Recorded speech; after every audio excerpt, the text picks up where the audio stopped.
प्लॅस्टिकचे कप वापरणं आपण बंद केलं, फार उत्तम झालं. पण सोबत पुन्हा तीच चूक आपण केली. तुम्हाला वाटत असेल पेपर कप आणि स्ट्रॉ वापरून आपण पर्यावरण वाचवण्याचं काम करतोय, पण हा एक गोड गैरसमज आहे. कारण तुमची तात्पुरती सोय तुमचं कायमचं नुकसान करू शकते. कारण तुम्ही वापरत असलेल्या पेपर कपवर प्लॅस्टिकचं पातळ कोटिंग असतं, त्यामुळे ते रिसायकल करणं जवळजवळ अशक्य असतं आणि त्याचबरोबर त्याचं विघटनही होत नाही.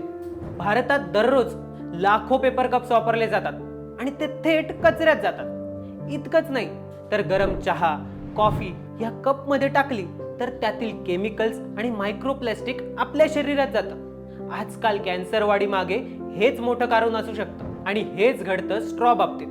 कारण ते देखील सिंगल यूज्ड प्लॅस्टिक किंवा कोटेड पेपरमध्ये बनलेले असतात आणि हे शरीराची आणि निसर्गाची हानी करतात. आता ह्या समस्यांवर उपाय काय?